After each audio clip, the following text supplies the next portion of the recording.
Σε τραβάει. Με ηλικίων οι άνθρωποι οι οποίοι έχουν την καλή πρόθεση να έρθουν κοντά σου, να συνεννοηθούν. Οι άνθρωποι που θέλουν να βγουν προς τα έξω.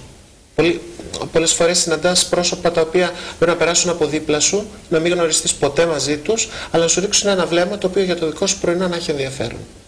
Σε αυτό στέκομαι πολλές φορές. Γνωρίζω εύκολα ανθρώπους, μιλάω με ανθρώπους. Το χαίρομαι αυτό σαν επικοινωνία. Φαντάζομαι ότι δεν είμαι ο άνθρωπος που θα θεωρήσω ότι χάνω χρόνο κουβεντιάζοντας με ένα άγνωστο πρόσωπο που δεν θα μου χρησιμεύσει σε τίποτα. Μου το λένε καμιά φορά.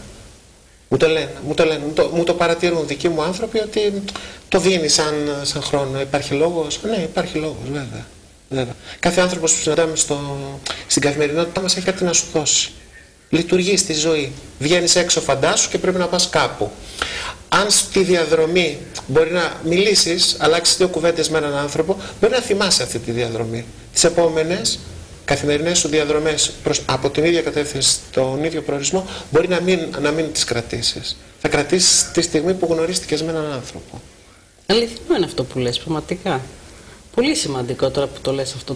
Πρώτη φορά το συνειδητοποιώ. Από αυτούς τους ανθρώπους κρατάς όμορφες στιγμές. Μπορεί να δεις έναν άνθρωπο να χαίρεται, να γελάει, σε στιγμή που εσύ είσαι αδιάφορη, ας πούμε. Αυτό μπορεί κάτι να σου δώσει. Μπορεί αυτός ο άνθρωπος να πονάει, να έχει άγχος, να έχει οτιδήποτε. Είναι θέμα επικοινωνίας. Πολλές φορές θα παρατηρήσεις ότι έρχονται άνθρωποι στο πεζοδρόμιο και σε σπρώχνουν για να περάσουν. Αυτό δεν έχει νόημα, είναι καλό να μην γίνεται. Γίνεται από κακή παρατήρηση. Είμαστε ο καθένας μέσα σε μικρό κόσμο, σε ένα κέλυφος, προχωράμε στο πεζοδρόμιο και τσουγκράμε. Φαντάσου πόσο άσχημο είναι αυτό στην καθημερινότητά μας. Αυτό δεν μ' αρέσει. Αυτό το παρατηρώ άσχημα. Μακάρι να μπορούσα να το αλλάξω. Δεν αλλάζει. Είναι τρόπος ζωής, ελληνικός. Παγκόσμιος. Έχουμε μάθει να ζούμε στη μοναξιά μας. Αυτή τη μοναξιά προσπαθώ να την αναπτύξω, να την παλέψω. Για πες μου κάτι, οι χαρακτήρες σου είναι όλοι καλοπροαίρετοι?